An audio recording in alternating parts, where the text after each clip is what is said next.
les versets 1 à 11. En ce temps-là, Ézéchias fut malade à la mort. Le prophète Isaïe, fils d'Amo, vint auprès de lui et lui dit, « Ainsi parle l'Éternel, donne tes ordres à ta maison, car tu vas mourir, tu ne vivras plus. » Ézéchias tourna son visage contre le mur et pria l'Éternel en disant, « De grâce, Éternel, souviens-toi que j'ai marché devant ta face avec fidélité et intégrité de cœur, et que j'ai fait ce qui est bien à tes yeux. » Et Ézéchias répandit des pleurs abondants. Isaïe, qui était sorti, n'était pas encore dans la cour centrale lorsque la parole de l'Éternel lui fut adressée en ces mots. « Retourne dire à Ézéchias, conducteur de mon peuple, ainsi parle l'Éternel, le Dieu de David, ton père. J'ai entendu ta prière, j'ai vu tes larmes. Voici, je te guérirai le 3e jour. Tu monteras à la maison de l'Éternel. J'ajouterai 15 années à tes jours. Je te délivrerai ainsi que cette ville de l'emprise du roi d'Assyrie. Je protégerai cette ville à cause de moi et à cause de David, mon serviteur. » Isaïe dit, « Prenez un paquet de figues. » On le prit et on l'appliqua sur l'ulcère, et Ézéchias resta en vie. Ézéchias avait dit à Isaïe, « À quel signe connaîtrai-je que l'Éternel me guérira et que je monterai le 3e jour à la maison de l'Éternel? » Alors Isaïe dit, « Ceci sera pour toi de la part de l'Éternel, le signe que l'Éternel accomplira la parole qu'il a prononcée. L'ombre avancera-t-elle de 10 degrés ou reculera-t-elle de 10 degrés? » Ézéchias répondit, « C'est facile de faire avancer l'ombre de 10 degrés. Qu'elle recule plutôt de 10 degrés. » Alors le prophète Isaïe invoqua l'Éternel qui fit reculer l'ombre de 10 degrés sur les degrés d'Ahaz où elle était descendue. Merci, asseyez-vous. Et le thème que nous traitons, c'est Seigneur, souviens-toi de moi. Seigneur, souviens-toi de moi. Donc c'est dans 2 Rois 20, le verset 3. Seigneur, souviens-toi de moi. Donc on va toujours traiter ce même thème ce soir. Et notre message va avoir à peu près 4 points. Donc le premier point, c'est un passé louable. Le deuxième point, c'est une situation difficile suivie d'une annonce pénible. Le troisième point, c'est la réaction d'Ézéchias à la choquante nouvelle. Le quatrième point, c'est la réponse de Dieu à Ézéchias. Donc, c'est ces 4 points que nous allons essayer de voir ce soir. Donc, un passé louable, nous avons déjà entendu beaucoup de prédicateurs sur ce thème durant toute la période du réveil. Donc, nous n'allons pas rester trop là-dessus. C'est concernant le passé d'Ézéchias, comment il a marché avec Dieu, comment il s'est comporté, comment il a mené une vie qui a été conforme à la volonté de Dieu et comment, par cette vie, Dieu a intervenu en sa faveur pour le délivrer de sa maladie. Donc, un passé louable, nous avons la vie d'Ézéchias qui est résumée en 4 crises. C'est la crise du choix. Ézéchias a choisi d'abandonner les idoles de son père et de mettre le pays sur le rail pour pouvoir marcher d'une manière correcte à la volonté de Dieu. Donc, Ézéchias chercha la sainteté durant toute sa vie. La deuxième crise, c'est la crise d'invasion. Au moment où Sanchérib voulait prendre possession du pays, eh bien, Ézéchias avait confiance en Dieu. Il ne céda pas aux pressions de Sanchérib. Au contraire, à cause de sa foi, il pria pour que Dieu le délivrât de cette invasion. Donc, Ézéchias était à la fois un roi de foi et un roi responsable. Et dans 2 Chroniques 32, versets 5 et 6, il est dit, Ézéchias prit courage, il reconstruit la muraille qui était en ruine et l'éleva jusqu'au tour bâti, un autre tour en dehors, fortifia Milo dans la cité de David et prépara une quantité d'armes et de boucliers. Il donna des chefs militaires au peuple et les réunit auprès de lui sur la place de la porte de la ville. Donc ça, c'est pour montrer comment Ézéchias était un roi responsable. Il a pris de bonnes dispositions pour mieux arranger les choses afin d'aboutir à de bons résultats. Et en 3e lieu, on a la crise de la maladie. C'est sur ça qu'on va parler ce soir. Donc, dans la maladie, Ézéchias a fait preuve d'obéissance pour chercher la faveur de Dieu. Dans sa maladie, il a prié Dieu et a obtenu la guérison. Donc ça, c'est sur ça qu'on va parler plus ce soir.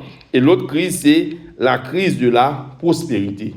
À la fin de sa vie, eh bien, Ézéchias se laissa porter par l'orgueil et déploya ses trésors devant des rois païens. Par exemple, le roi de Babylone, donc qui a envoyé des représentants et qui sont venus dans la cour du roi Ézéchias. Et Ézéchias a ouvert ses portes pour montrer les gens qui sont venus et tous les ustensiles, tous les biens que le temple possédait. Eh bien, Dieu avait reproché Ézéchias pour cette action qu'il avait posée. Donc, Isaïe avait dit à Ézéchias, eh bien, cette action-là, vous allez, et ça va vous coûter cher parce que après, ça va mener le peuple à la déportation. Donc, ça, c'est la première partie qui est un passé louable. C'est une sorte de résumé qu'on a fait sur des choses qui ont été déjà dites au cours de la prédication et de différents prédicateurs. Maintenant, le deuxième point, c'est une situation difficile suivie d'une annonce pénible. Donc, qui est parlé dans 2 Rois 20, le verset 1er, qui dit en ce temps-là, Ézéchias fut malade à la mort.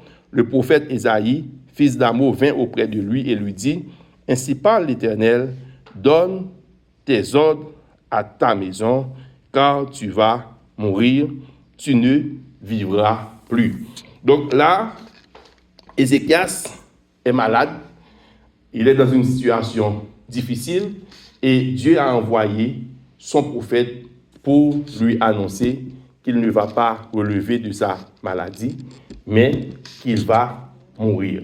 Donc, qui est-ce qui est venu apporter cette nouvelle? Ce n'était pas n'importe qui, c'était un prophète qui a prophétisé pendant 60 ans.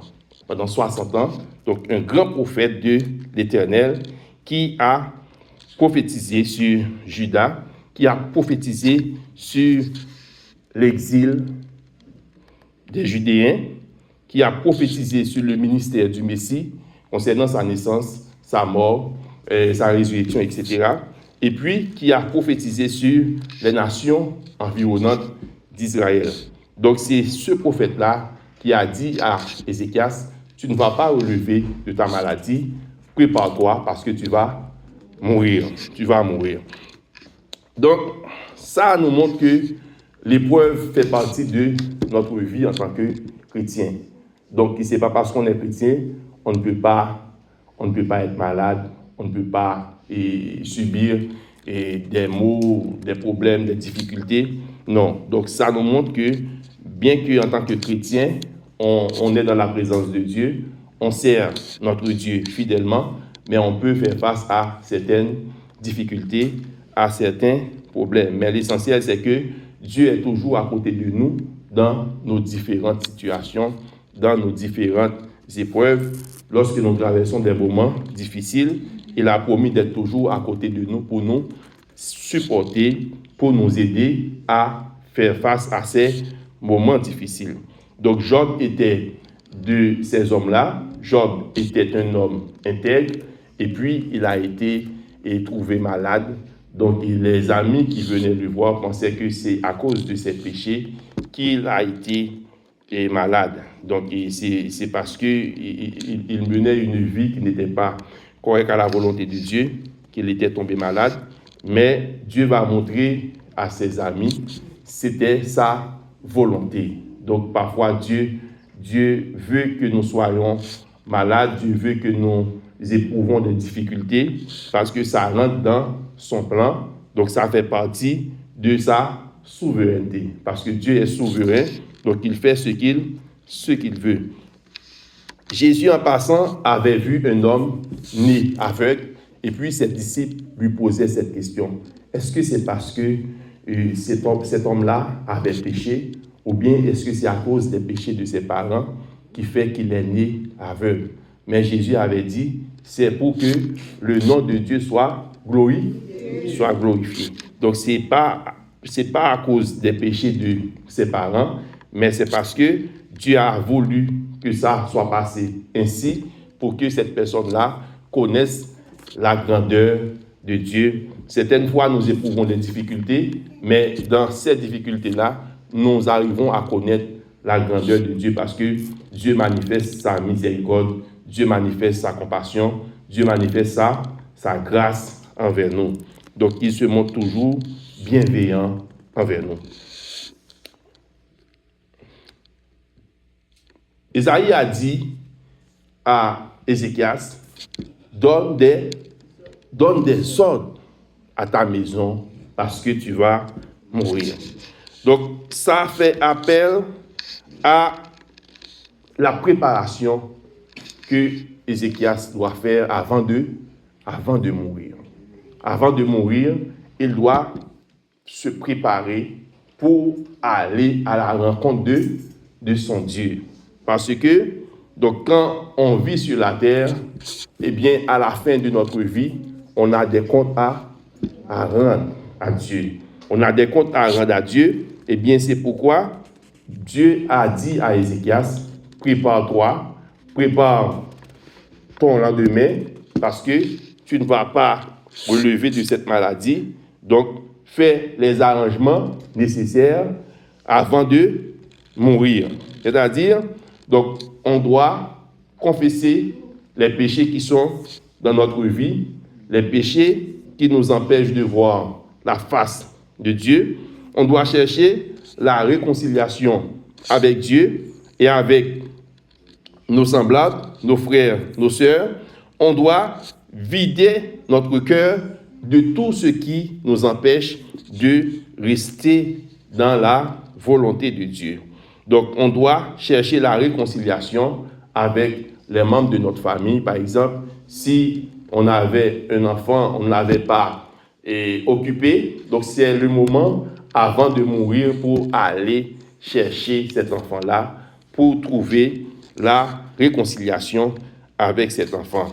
Si on avait fait du tort à une personne avant de mourir, c'est le moment d'aller trouver la personne pour se réconcilier. Si on avait des dettes à payer, donc c'est le moment de les payer avant de mourir.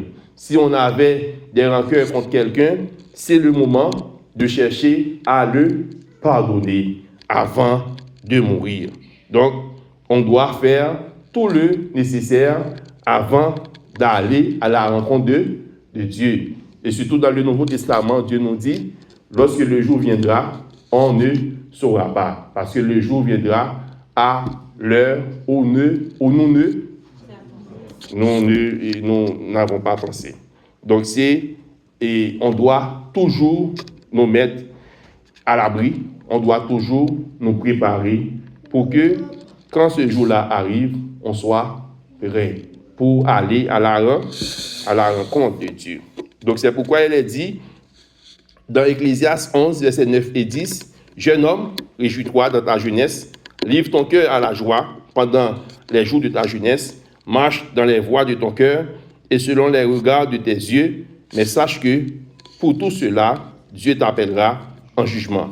Bannis de ton cœur le chagrin et éloigne le mal de ton corps, car la jeunesse et l'aurore sont vanité. Donc, on doit se préparer pour aller à la rencontre de notre Dieu. On doit faire le nécessaire pour mettre de côté tout ce qui pourrait empêcher à nous de vivre la volonté de Dieu dans notre vie. Donc, le deuxième, la troisième partie, c'est la réaction d'Ézéchias à la choquante nouvelle qui est relatée dans 2 Rois 20, versets 2 et 3.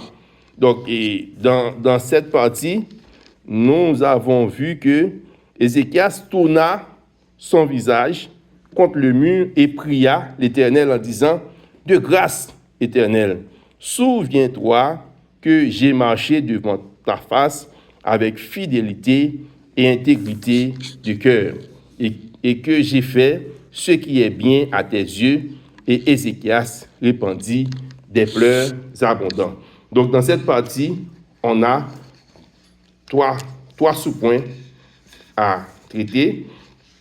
Par exemple, pour le premier sous-point, on va regarder 2 exemples mauvais de souvenirs que Dieu avait de 2 rois qui le méprisaient. Par exemple, le roi Ahazia, fils d'Akab, était malade, mais il ne consulta pas l'Éternel. Il envoya consulter Baal Zébul, le dieu des courants, et ce qui n'était pas favorable à l'Éternel, ou encore ce qui provoqua la colère de Dieu et qui le frappa. Donc Dieu a parlé à Élie, il a dit, va rencontrer ces gens-là que Ahazia a envoyé pour aller savoir si il va relever de sa maladie. Puisque il ne m'a pas consulté, eh bien, il ne va pas descendre de son lit pour avoir envoyé des gens pour aller consulter Baal Zébul. Donc, c'est dans 2 Rois, chapitre 1er, versets 2 à 4. Or, Akazia tomba par le treillis de sa chambre haute à Samarie et il en fut malade. Il fit partir des messagers et leur dit, allez consulter Baal-Zébul, dieu des coins, pour savoir si je guérirai de cette maladie. Mais l'ange de l'Éternel dit à Élie de Tishbite, lève-toi, monte à la rencontre des messagers du roi de Samarie et dis-leur, est-ce parce qu'il n'y a point de Dieu en Israël que vous allez consulter Baal-Zébul, dieu des coins? C'est pourquoi, ainsi parle l'Éternel, tu ne descendras pas du lit sur lequel tu es monté, car tu mourras. Et Élie s'en alla.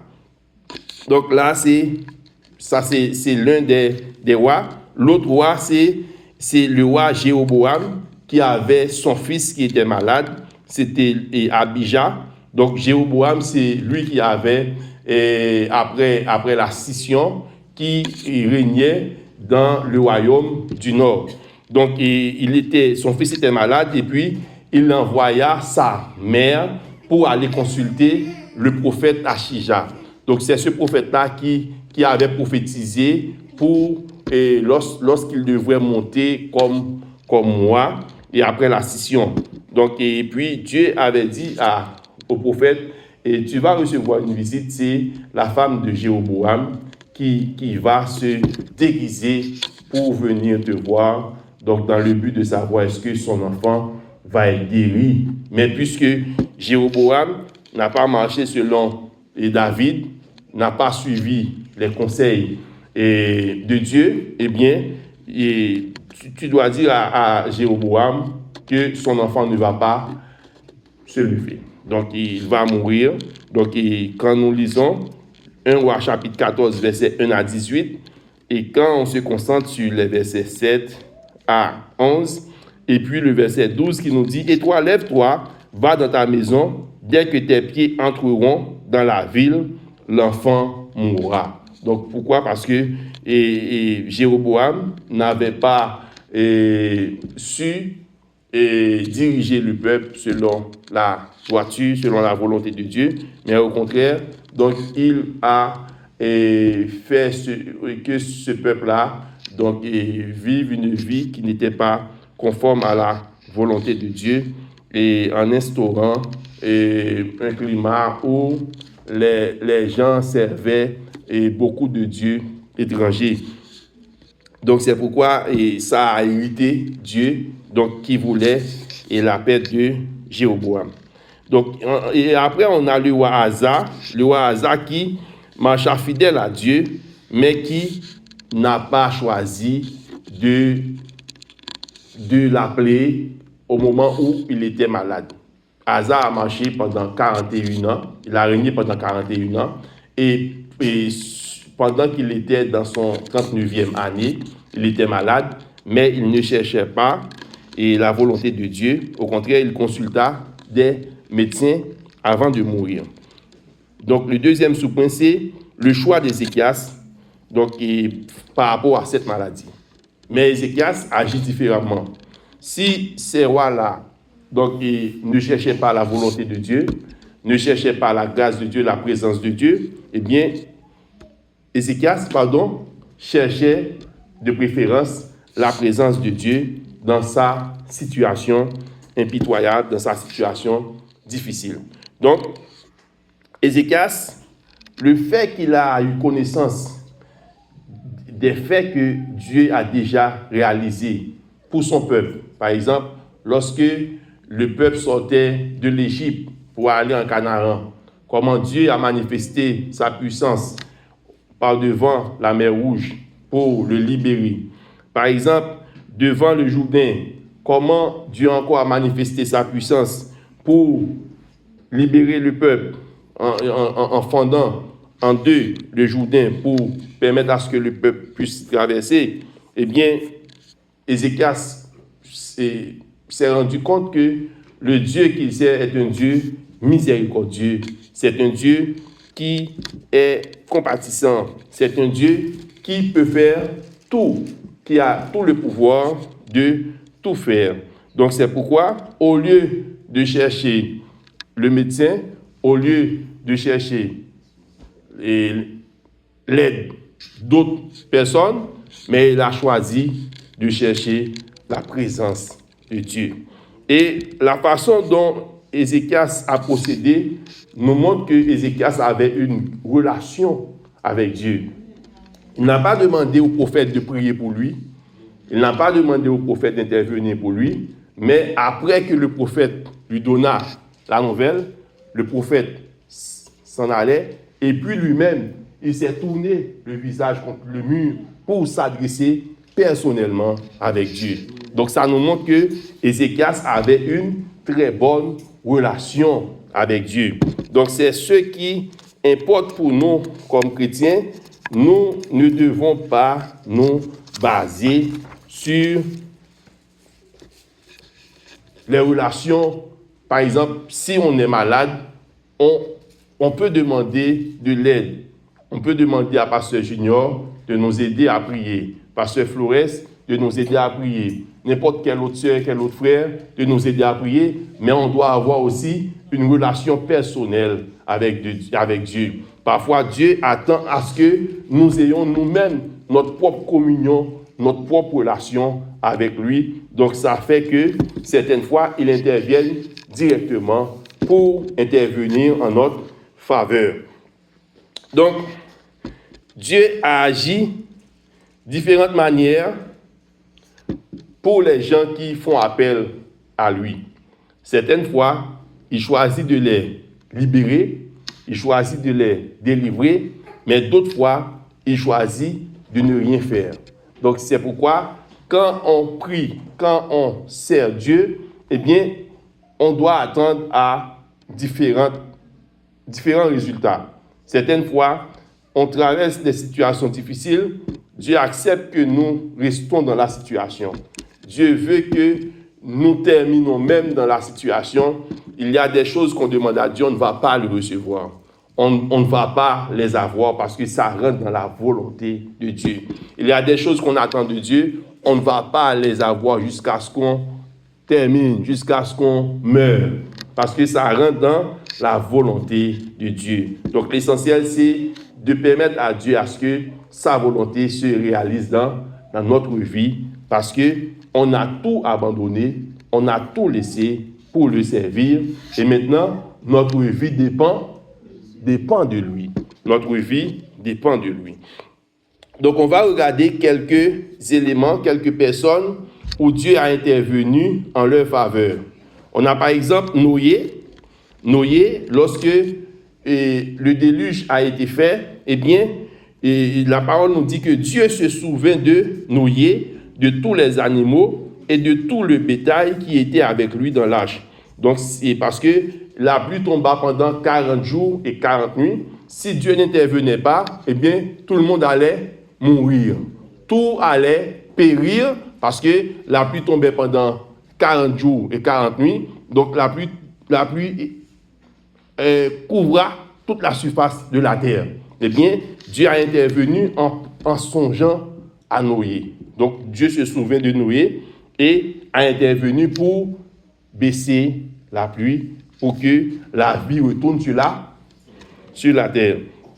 Dieu se souvint d'Abraham et fit échapper Lot, son neveu, du désastre de Sodome et de Gomorrhe. Donc, vous songez cette réalité, et lorsque Dieu devait punir Sodome et Gomorrhe à cause de leur péché, eh bien, Lot vivait dans cet endroit. Mais à cause d'Abraham, Dieu a sauvé Lot. Donc, ça nous montre que certaines fois, nous-mêmes qui sommes dans la présence de Dieu, nous-mêmes qui travaillons pour Dieu, eh bien, parfois, à cause de nous, Dieu peut délivrer nos proches. À cause de nous, Dieu peut délivrer notre mari. À cause de nous, Dieu peut délivrer nos enfants. À cause de nous, Dieu peut délivrer notre femme. À cause de nous, Dieu peut délivrer notre mère, notre père, même s'il n'a pas confiance en Dieu. Mais à cause de nous qui prions, à cause de nous qui travaillons dans le champ de Dieu, eh bien, parfois, Dieu peut intervenir en notre faveur, pas pour nous-mêmes, mais pour nos proches. Mais pour nos proches, pour nos enfants, pour nos parents, et même parfois pour notre quartier. Donc, à cause de nous-mêmes qui prions dans le quartier, Dieu peut intervenir pour éviter le quartier des dérapages, des problèmes. Donc, à cause que nous sommes à sa disposition. Donc, c'est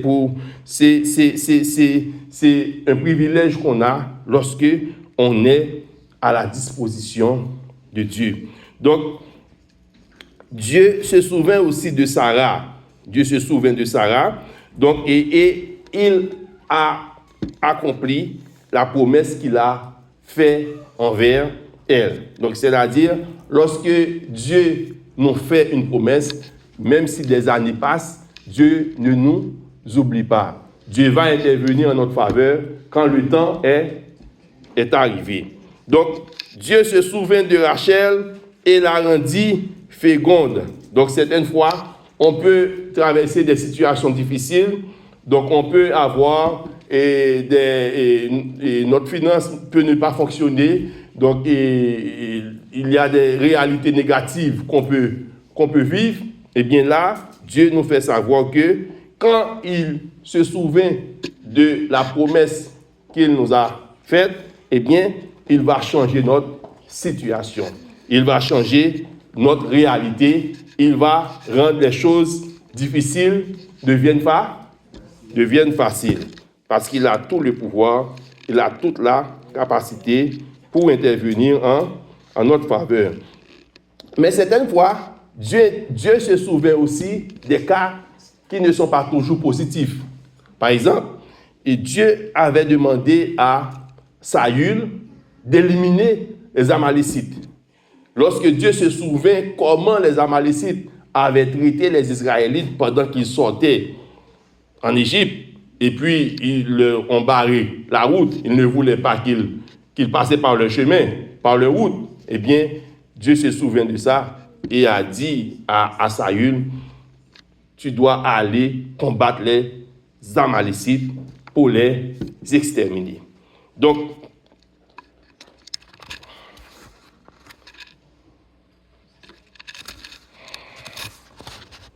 on ne pourra pas avancer davantage.